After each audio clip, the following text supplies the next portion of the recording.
आप सभी का हमारे YouTube चैनल विलेज टीचर पर बहुत बहुत स्वागत है। और आज जो मैं दृष्टांत या कहानी आप लोगों को सुनाने जा रहा हूँ वो महात्मा बुद्ध के जीवन काल से जुड़ी हुई है। ये भी कह सकते हैं कि महात्मा बुद्ध के जीवन से ही नहीं, वो हम सभी के, आपके और हमारे सभी के जीवन से, संसार में दृष्टिगोचर होने वाले सभी प्राणियों के जीवन से जुड़ी हुई है। हम यहाँ ये जरूर कहना चाहेंगे कि कहानी को आप अंत तक सुने और अगर अच्छी लगे तो अन्य लोगों को भी भेज दें। महात्मा बुद्ध, जिन्हें ईश्वर का 11वां अवतार भी माना जाता है, वे आज से 3000 वर्ष पहले इसी पृथ्वी पर थे। उन दिनों उत्तर भारत में एक कोसल नाम का राज्य था और कोसल नाम के राज्य की राजधानी श्रावस्ती नगर था, जो उन दिनों एक बहुत ही समृद्धिशाली नगर था। वहाँ तमाम धनिक लोग रहते थे। उसी नगर में एक धनी व्यक्ति की पत्नी, जिसका नाम किसा गौतमी था, वो भी निवास करती थी।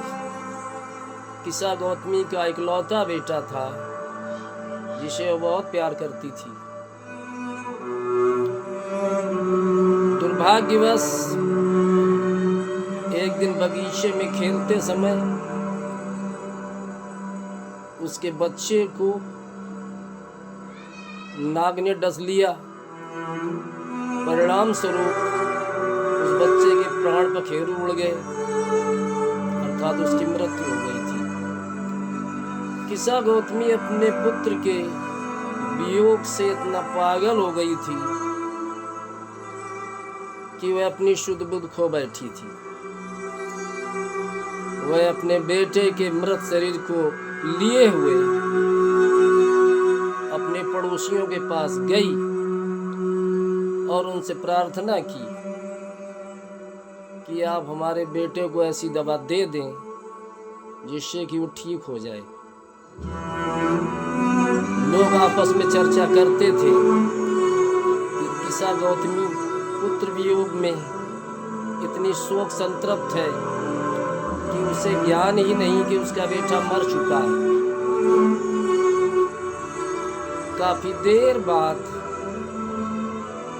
एक वृद्ध व्यक्ति ने किसा गौतमी की प्रार्थना पर उससे कहा कि मैं तुम्हारे बेटे को ऐसी दवा तो नहीं दे सकता, लेकिन एक ऐसे वैद्य का नाम बता सकता हूँ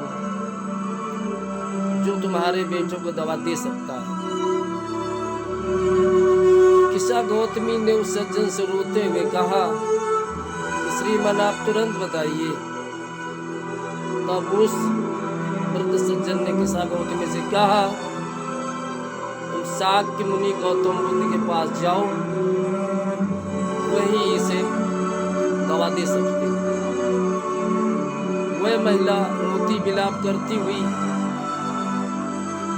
गौतम बुद्ध के पास गई और अपने बेटे के मृत शरीर को महात्मा बुद्ध के चरणों में डाल दिया और उनसे रोते हुए बोली, हे भगवान, हे मालिक, मेरे बेटे को ऐसी दवा दीजिए कि ये ठीक हो जाए। तब गौतम बुद्ध ने उससे कहा, तुम नगर से किसी व्यक्ति के यहाँ से एक मुट्ठी सरसों के बीज ले आओ, तभी ये ठीक हो सकता है। किसा गौतमी खुशी से सरसों के बीज लाने का वादा करने के लिए वहां से चलने लगी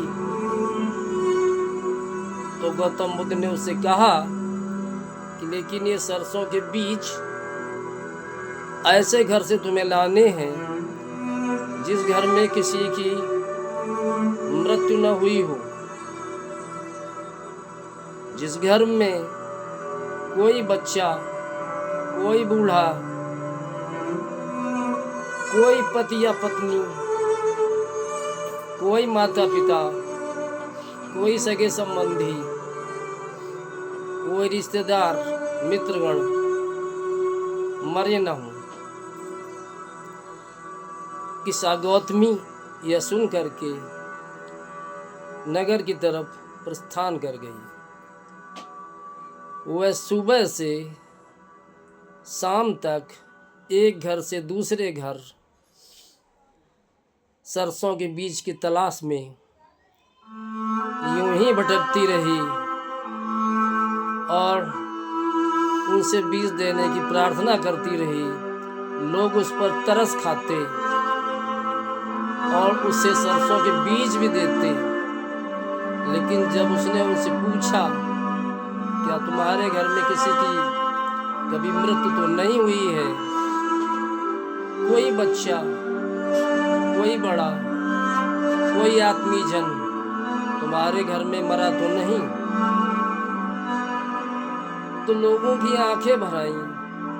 उन्होंने रुंधे गले से कहा, जीने वालों की संख्या तो बहुत कम है, लेकिन जो मरे हैं उनकी संख्या बहुत ज़्यादा है। तुम हमें हमारे उन गहरे दुखों की याद ना दिलाओ। अंत में किस्सा गौतमी थकी हारी निराश होकर के शहर के एक सुनसान रास्ते पर बैठ गई। शाम का समय हो रहा था, अंधेरा छाता जा रहा था।